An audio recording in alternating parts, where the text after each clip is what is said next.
I'm sitting here with David and a couple of the other Oklahoma City Punishers. Woohoo! Let's go. Got Mark and Lance. Mark's our GM right here. Hi. And Lance is in the USAP, part of the USAP administration. Excellent. And so, I came here to cheer on David, but unfortunately he hurt his knee. I hurt my knee.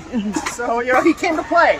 I did come to play. He told me that they might need a sub, so guess what? Yeah, I said, hey, glad you showed up, Drew. We need a sub, Look, these other two guys are laughing. They're thinking, Let's go. the battle.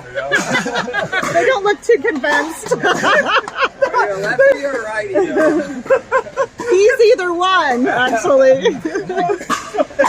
Ambidextrous player. So, anyway, we've been following David for a while because we had him on the podcast, and I gotta tell you, David has his own YouTube channel that's pretty good. Pickleballdiary.com. Check it out. It shows from when I very first started all the way through Champion Pro. So it's a pretty unique experience. Not a whole lot of people can come from a 3-0 brand new to pickleball all the way to the Champion Tour at Chicken N Pickle. That's pretty cool. And I met Drew a long time ago when we weren't top pros yet. Yet. Some of us can say the word yet. Well, here we are. So, and we got to play at the same tournament. We just didn't get to play each other. Yeah, we were one game away. And the people, the He team lost to that, 2 Hall of Famers, so that's not bad. yeah, and he got to beat them. Yeah, and I beat 2 Hall of Famers. That was a claim to fame. Yeah, that's pretty awesome. Yeah. So, anyway, I like his channel. I've been following him for years too. And the cinematography where you are in Arizona, Yeah, beautiful. Lake Havasu City, Arizona. The background's beautiful. And I started my videos. You can see we had 4 brand new courts, no fencing, pure desert. The road runners running around, the scorpions. So it was just me and the nature, and that was pretty cool. But I'm glad now we have fences and windscreens, and now we have 16 courts. So I started with no courts in the town, and then now we built it up to 16. So that's pretty awesome. And we're looking to get lights. So check out Lake Havasu City, Arizona, the Dick Samp Park Pickleball Complex. and last but not least, hey, let's do a paddle review here. And this is David's favorite paddle to play with. So this is my Electrum Pro. Now this is the original Electrum. And now why do I choose this one instead of one of the newer ones? For one, it's kind of a thinner paddle, so it's got a lot of pop in it. The other one is I use the width of the paddle. This is one of the widest paddles on the market, 8.5 inches wide, because I use what I call Coach David's control grip. So I use a control grip, which is like a ping pong grip.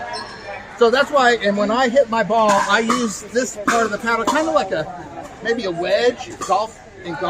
I use the length of the paddle, so I'm not really a tennis style, so I don't use the length of the paddle. So I like to use the width. I'm pretty tall anyway. I got decent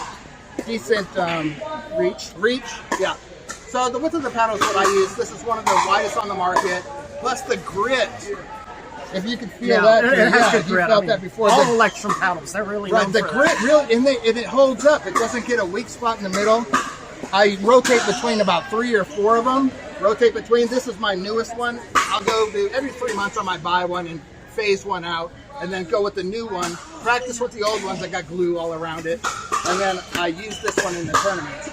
And then, of course, I don't know if you've seen these little things. Have you seen these? Oh yeah, You got a company that does it? Yeah. Those are great. Those are great. So maybe throw that in the description. I don't know Yeah, who does it. I'll put a link to that. I was gifted that, so I thought that was pretty cool by one of our members, Cheryl, in Lake Havasu City. I still do the ping pong grip for the most part, and I actually use the bounce serve. I'm probably one of the first pros ever to use a bounce serve in a pro tournament. I bounce it, and I just kind of lick it up. Now, every once in a while, I will turn the paddle over and go finger down, and then just do a hard rip serve every once in a while. But for the most part, I try to keep it in this grip all the time, but I will rotate it depending on shots. If I get an overhead, sometimes I'll flip the paddle over, and it's fantastic. I know where exactly is all the time, and for me, I'm a backhand biased player, So I just kind of sit in this backhand right here. Every once in a while I'll go neutral, but if I'm playing right side, I'll just sit in this backhand and it just sits perfectly. And I call it Coach David's controlled angle. If I can just keep it at this 45 angle, as long as the ball hits it, it'll just pop up and pop over the net. I don't have to manipulate it because I didn't grow up playing tennis. So when I do my tennis grip, it just doesn't quite work out. I've tried it forever. It just doesn't work. So I've committed to the control grip here. That's pretty cool. Thank you so much. Yeah. And I got to tell you, the Electrum Pro, I love this paddle too. I mean, it's been out for a while. And It's the original Pickleball Librarian approved. and Coach David approved.